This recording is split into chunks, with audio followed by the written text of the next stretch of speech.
మకర రాశి వారికి 21వ తారీఖు ఫిబ్రవరి నెల 2025 నుండి 28వ తారీఖు 2వ నెల 2025 వరకు గోచార ఫలితాలు ఏ విధంగా ఉన్నాయో తెలుసుకునేటువంటి ప్రయత్నం చేద్దాము. ఇక్కడ ద్వితీయంలో శని, రవి, బుధ గ్రహాల యొక్క సంచారం జరుగుతున్నది.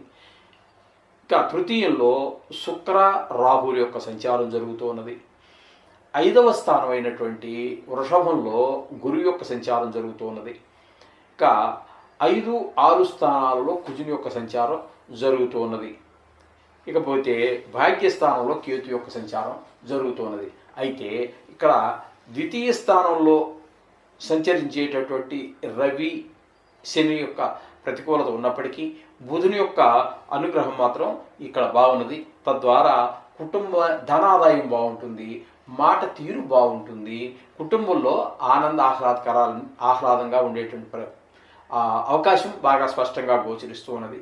కానీ ఇక్కడ రవి సంచారము, శని సంచారము ఇక్కడ కొంచెం పిల్లల విషయంలో కుటుంబంలో చిన్నపాటి అనారోగ్యాలు, అలాగే ధన వ్యయము ఇవన్నీ కనిపించేటువంటి అవకాశం రవి, శనుల వల్ల కనబడుతున్నది. అలాగే శని వలన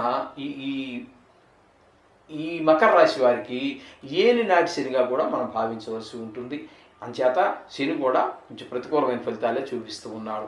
ఇకపోతే తృతీయ స్థానంలో శుక్ర, రాహు గ్రహాలు 2 గ్రహాలు సంచరిస్తూ ఉన్నాయి. ఈ 2 గ్రహాలు కూడా శుక్రుని వల్ల అందరి సహాయ సహకారాలు ఉంటాయి. ఈ ముఖ్యంగా దీని ద్వారా అందరి సహాయ సహకారాల ద్వారా వీళ్ళకి ఏంటంటే ఈ షేర్ మార్కెట్లో పెట్టుబడి పెట్టేటటువంటి వారికి, అలాగే బుధుని యొక్క అనుగ్రహం కూడా బాగుంది కాబట్టి, అలాగే గురువు యొక్క అనుగ్రహం కూడా చాలా బాగుంది, 3 శుభగ్రహాల యొక్క బాగుంది కాబట్టి షేర్ మార్కెట్లో పెట్టుబడి పెట్టేటటువంటి వారికి, కళలతో చేసేటటువంటి వారికి, సినిమా ఫీల్డ్లో వారికి, ఈ మీడియా సోషల్ మీడియాలో చేసేటువంటి వారికి, ఈ టీవీ రంగంలో పనిచేసేటటువంటి వారికి చక్కటి అనుకూలమైన పరిస్థితి, కళల్లో ఉన్నటువంటి వారికి, వారి ద్వారా జీవనం చేసేటువంటి వారికి కూడా చాలా చక్కటి ఫలితాలన్నీ శుక్రుడు కనిపిస్తూ ఉన్నాడు. అలాగే రాహు కూడా తృతీయంలో చాలా అందరి యొక్క సహాయ సహకారాలు అందిస్తూ ఉన్నారు. అంచేత ఆయన ద్వారా కూడా మనకి చాలా మంచి ఫలితాలన్నీ లభిస్తూ ఉంటాయి.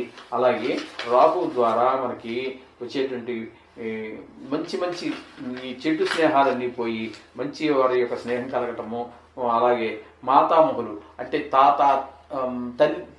తల్లి గారి యొక్క తండ్రి, అమ్మమ్మ గారు కానీ తాతగారు కానీ అమ్మ తరఫు వారు అనమాట, వారి యొక్క ఆరోగ్య విషయంలో కానీ అన్ని విషయాల్లో కూడా ఈ రాహు ద్వారా మనకి మంచి శుభపరిణామాలన్నీ ఏర్పడుతూ ఉంటాయి. ఇకపోతే పంచమ స్థానంలో గురువు యొక్క సంచారం కూడా అద్భుతమైన ఫలితాలన్నీ ఇస్తూ ఉంటుంది. పూర్వపుణ్యం అంతా బాగుంటుంది. దాని ద్వారా మనకి పిల్లల ఆరోగ్యం బాగుంటుంది, ఆదాయం పెరుగుతుంది, పిల్లల నడవడిక బాగుంటుంది, విద్య విషయంలో వెనకబాటుతనం ఉండదు, ముందుకు వెళ్తూ ఉంటారు. ఈ విధమైన ఫలితాలన్నీ కూడా మనకి ఈ గురువు వల్ల లభిస్తూ ఉంటాయి. ఇకపోతే ఈ 5వ స్థానం 6వ స్థానంలో 5, 6 స్థానాల్లో 2 స్థానాల్లో ఆయన సంచారం చేస్తున్నారు. రుజుమార్గంలో సంచారం చేసేటటువంటి 5 రోజుల్లో అంటే 28 వరకు అన్నమాట వేసుకోండి.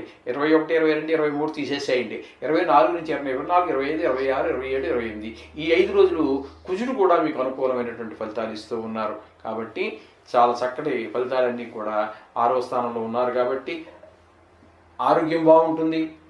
మీరు రుణం కోసం ప్రయత్నం చేస్తున్నట్టయితే రుణం పుడుతుంది. ఆ పుట్టినటువంటి రుణం కూడా సద్వినియోగం అవుతుంది. అలాగే మీరు ఎవరికైనా రుణపడి ఉన్నట్టయితే, అప్పు తీసుకుని ఉన్నట్టయితే ఆ రుణాన్ని కూడా మీరు తీర్చేసేటటువంటి సరి అయిన సమయంగా మనకి చూపిస్తూ ఉన్నది. ఈ విధమైన ఫలితాలన్నీ కుజుని యొక్క 6వ స్థాన సంచారం వల్ల కలుగుతూ ఉన్నాయి. ఇకపోతే భాగ్యస్థానంలో కేతు సంచారం మాత్రం అనుకూలమైన ఫలితాలు ఇవ్వజాలదు. అలాగే ఇంట్లో ఉన్నటువంటి పెద్దవారు, పితృలు కానీ, తండ్రి గారు కానీ, వారి ఆ వయసు వారు కానీ ఉన్నట్టయితే వాళ్ళకి కొంత ఇబ్బందికరమైన ఆరోగ్యం ఇబ్బంది పెట్టే అవకాశం ఉంటుంది. అలాగే వాహన సౌఖ్యం అట్లాంటివి, ఈ దైవభక్తి కొంచెం సడలుతుంది. వాటిని ఏదో గుడికి వెళ్ళాలనుకున్నారు, వెళ్ళలేకపోవటం, దేవుడు దర్శనం అనుకున్నారు అవి చేసుకోలేకపోవడం ఇత్యాది ఈ ఫలితాలన్నీ కూడా కేతుగ్రహం భాగ్యస్థానంలో సంచారం వల్ల కలుగుతూ ఉన్నాయండి. ఈ విధంగా మనకి మొత్తంగా మనం చెప్పుకోవాలి అన్నట్టయితే ఈ మకర రాశి వారికి ఈ మకర రాశి వారికి 4 గ్రహాలు ఏంటంటే బుధుని యొక్క సంచారము, రాహు, శుక్రుడు, గురువు, కుజ 4 గ్రహాల యొక్క సంచారము. మొత్తంగా చెప్పాలంటే బుధుడితో చెప్పుకున్నట్టయితే 5 గ్రహాల యొక్క సంచారం మనకి చెప్పుకోవాలి. 5 గ్రహాల యొక్క సంచారం మనకి అనుకూలంగా చాలా మొత్తం మీద ఈ రాశి వారికి ఈ ఈ 8 రోజుల్లో చాలా శుభప్రదమైనటువంటి ఫలితాలు ఉంటాయి. చేత వీరు ఎక్కువ రాని ఇబ్బందులు లేకుండా సాఫీగా జరిగిపోయేటటువంటి వారంగా మనం గోచార ఫలితాలు మనం చెప్పుకోవాల్సి ఉంటుంది. మిగతా గ్రహాలు కొంచెం ఇబ్బంది పడతాయి, అది సహజమే, మీకు తెలుసున్నదే. కాబట్టి ఆ నవగ్రహాలు యొక్క చేసుకున్నట్టయితే సరిపోతుంది. చేత మీరు చక్కగా ఈ వారం అంతా ఎంజాయ్ చేయండి. ఇందులో పెట్టుబడి పెట్టాలన్న కుటుంబం అంతా కూడా హాయిగా ఉంటుంది. పెట్టుబడి పెట్టినా నష్టాలు వచ్చేటువంటి అవకాశం చాలా తక్కువ గోచరిస్తున్నది. లాభాలు రావడానికి అవకాశాలు ఎక్కువ ఉన్నాయి.